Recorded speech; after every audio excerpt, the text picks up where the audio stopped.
La experiencia de Mercado Libre también fue muy interesante. Esta es una empresa que trabaja en muchos países en Latinoamérica. Es una empresa considerada nativa digital, pero que aún así le tenía que dar acceso y democratizar y demostrar el impacto de las herramientas, especialmente de inteligencia artificial, para el resto de la organización. Entonces, algunos de los ejemplos concretos que nos platicaban es, oye, había una colaboración muy estrecha, ¿no?, entre las áreas de tecnología y las áreas de negocio. Entonces, muchas veces las iniciativas de en qué momento o en qué lugar se podía utilizar la inteligencia artificial salían de la misma área de data science o salían de las áreas del negocio, pero en el momento en que se daban cuenta en el negocio de las bondades del uso de la inteligencia artificial, pues de ellos mismos podían salir nuevas oportunidades para seguirlo utilizando. Y es que, claro, me parece que dentro de este proceso se vuelve muy importante el entender la inteligencia artificial, qué es lo que hace y en qué nos ayuda, ¿no? Y entonces creo relevante en este momento, pues, hacer como ese paréntesis, ¿no?, de pensar qué es la inteligencia artificial. La inteligencia artificial no es magia, no es una cosa que funcione sola, sí es muy poderosa, pero al final del día, sobre todo cuando uno lo estudia desde sus aspectos económicos, ¿qué es la inteligencia artificial? Es una tecnología de predicción.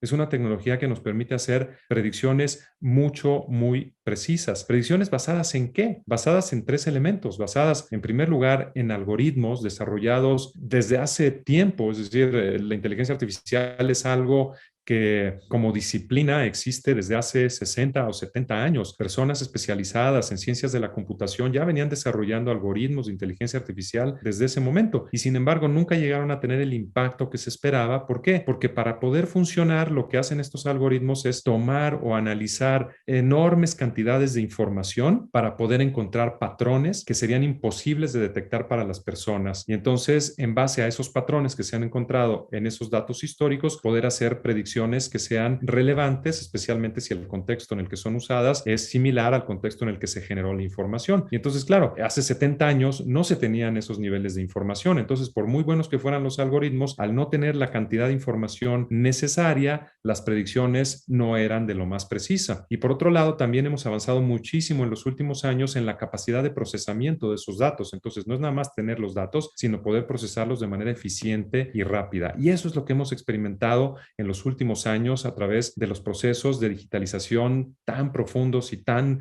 rápidos que hemos vivido en épocas recientes. Entonces, si juntamos esos elementos de los algoritmos para analizar los datos, el tener al alcance grandes cantidades de información y la capacidad de procesarlos, entonces entendemos por qué de esta explosión que hemos visto en el uso de herramientas de inteligencia artificial. Y un punto importante a resaltar es que estos datos de los que estamos hablando, pues cumplen las características de lo que comúnmente se conoce como Big Data. Y cuando hablamos de Big Data no nos referimos simplemente a tener mucha información, pero que sea más o menos homogénea, que sea más o menos de lo mismo, sino que lo que necesitamos es, y lo que cada vez tenemos más acceso es mucha información, pero de fuentes muy variadas de información y que además se generan con una enorme velocidad. Entonces, si tenemos acceso a eso y tenemos la capacidad de procesarlo a través de estas herramientas y a través de estas capacidades que nos da el haber migrado nuestra tecnología hacia la nube, pues entonces nos explicamos ese gran poder que están explotando las organizaciones en los años recientes. ¿Y para qué queremos tener mejores predicciones? Pues porque mejores predicciones nos permiten tomar mejores decisiones. Y de eso se trata al final del día. Y que esas decisiones tengan unas ciertas consecuencias y esas consecuencias se conviertan en información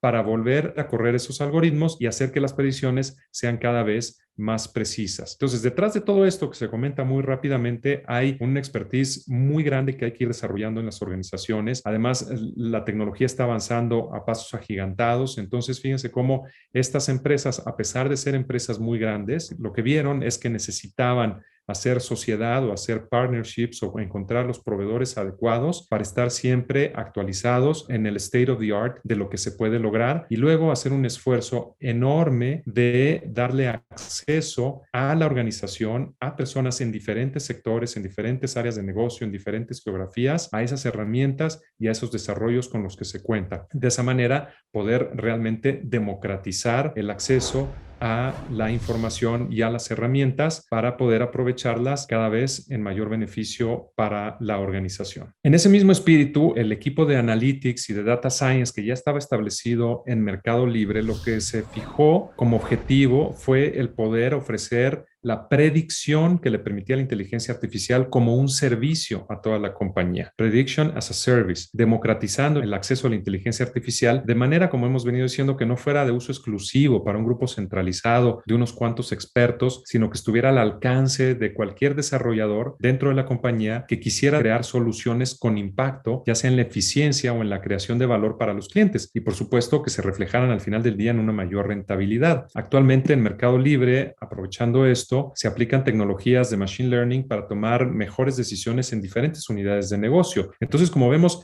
la verdad es que son innumerables las oportunidades de aplicar estas predicciones muy precisas que logramos hacer a través de machine learning para tomar mejores decisiones en áreas tan distintas como puede ser desde la contratación en recursos humanos hasta la optimización de proyectos de producción en el piso de una fábrica o las campañas de publicidad que vamos a llevar a cabo y las recomendaciones que llevamos a cabo de compra para los visitantes en nuestras páginas. Pues realmente es una herramienta muy poderosa y algunas de las recomendaciones que nos hacen estas compañías o que podemos obtener de estas compañías, pues son las siguientes, ¿no? La verdad es que en las compañías suele pasar que la gente con más ánimo, con más ganas, quiere resultados de corto plazo. Entonces se suele pensar, bueno, se implementó algo de machine learning que me costó tantos desarrolladores y tanta inversión y el impacto fue pequeño, pero no, lo que nos dicen es que hay que darle tiempo. Las cosas van mejorando con el tiempo. A lo mejor al principio se hacen estas inversiones y no se ve tanto resultado, pero conforme se van afinando los algoritmos y la utilización de los algoritmos, se puede ir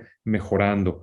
Otra área de oportunidad sería el uso de la información y predicciones para proyectos de más largo plazo. Por ejemplo, si una persona hace 5 años compró un cochecito de bebé, una carriola, hoy es más probable que vaya a querer comprar una bicicleta. Eso actualmente todavía está en etapas de planeación, ¿no?